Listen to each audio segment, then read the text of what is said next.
Listen to me, you who pursue righteousness and who seek the Lord. Look to the rock from which you were cut, and to the quarry from which you were hewn. Look to Abraham, your father, and to Sarah, who gave you birth. When I called him, he was but one, and I blessed him and made him many.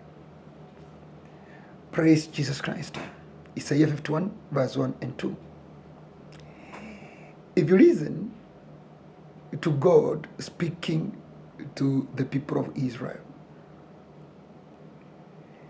there is something that is striking my quest for being many, in whatever form, being many in terms of ideas, in terms of strategies, in terms of connections and in networking, in terms of opportunities, in terms of money, in terms of diversity, in terms of population, human resource population. And the people being addressed here, they were pursuing righteousness through prayer. But the Lord told them, yes, it is good to pursue righteousness, and it's good to pursue earnest intercessory. But he told them, there is a gentleman in the Bible who, when I called him, he was just one. But when I blessed him, he became many. So he was putting them in a fix. They look at themselves where they are and their vision and their desire. Their desire is to be many. But currently, with righteousness and with prayer, they are little. They are few. And the Lord is telling them, between one and many, there is something here in between called, I blessed him.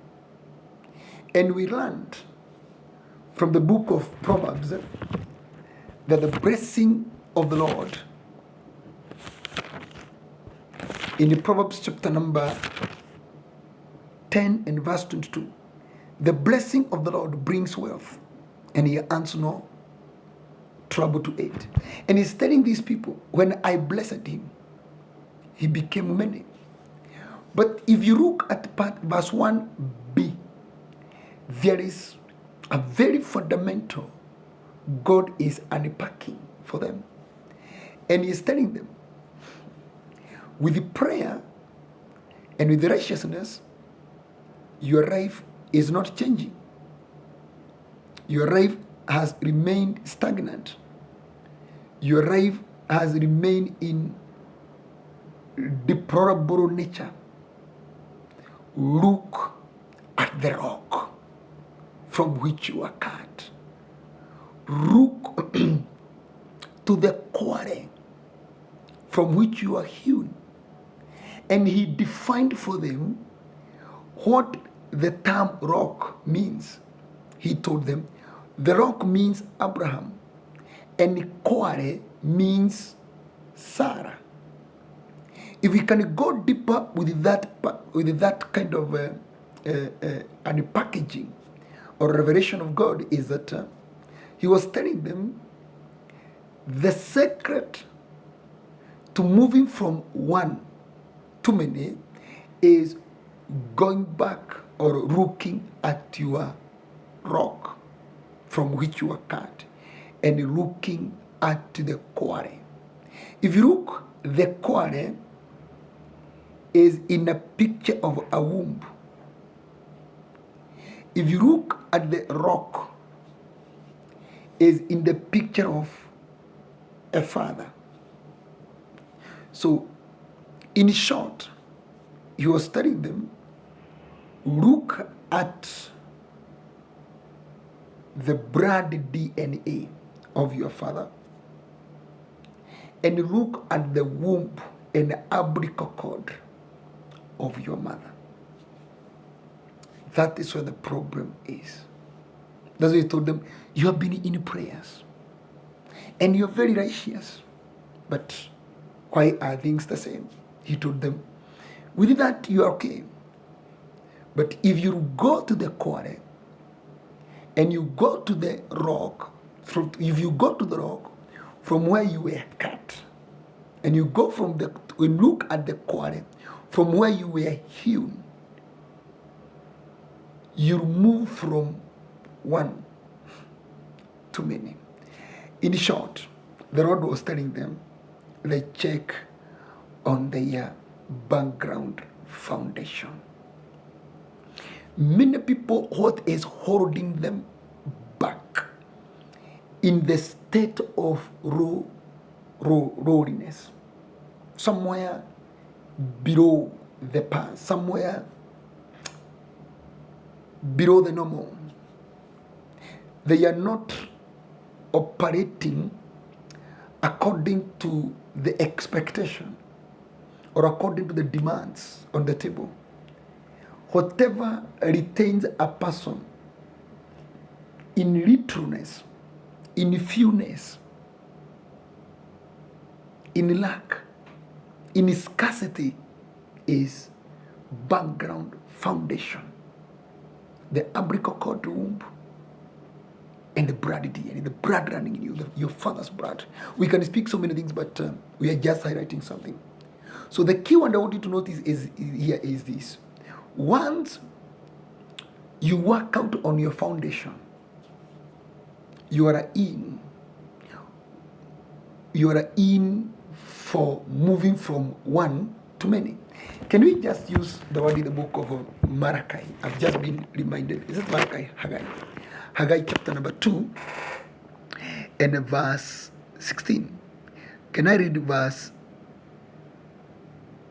16? When one came to a heap of 20 measures, there were only 10. You expected 20, you only get 10. When anyone went to a wine vat to draw 50 measures, there were only 20.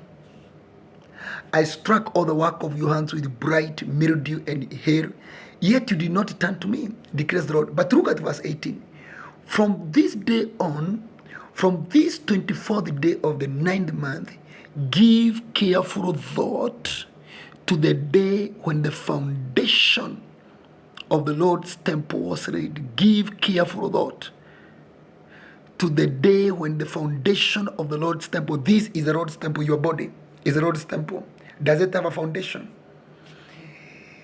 Give careful thought. Is there any seed left in the barn? No. Until now, the vine, the fig tree, the pomegranate, and the olive tree have not borne fruit. From this day on, I will bless you. Which day? From the day the foundation of the Lord's temple was laid. Before the foundation of the Lord's temple was laid, there was nothing. You try vine, doesn't work. You try fig tree, doesn't work. These are the dimensions of life. This business. You try pomegranate, fails. You try olive tree, fails. But he says, from the day the foundation, this temple of the Lord gets a foundation. Your body is the temple of the living God. The moment you shall lay a foundation for this temple of the Lord, he is saying, from this day on, I'll bless you. Go and work on your foundation. Many people, what is holding them in their minute status is only family background foundation. They have not been able to translate that foundation into the foundation that God has laid, even the Christ. For there is no other foundation that exists apart from the foundation that is Christ. Check on the foundation you are operating on. You can multiply.